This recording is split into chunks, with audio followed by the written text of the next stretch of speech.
Subscribe करें हमारे channel BIB entertainment को और दबाएं बेल आइकॉन को वीडियो के नोटिफिकेशन सबसे पहले पाने के लिए।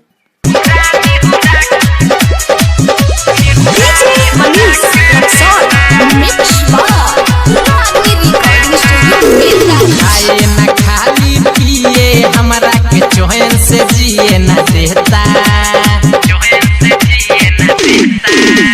खाए न खाली पिए हमरा के चैन से जिए न देता।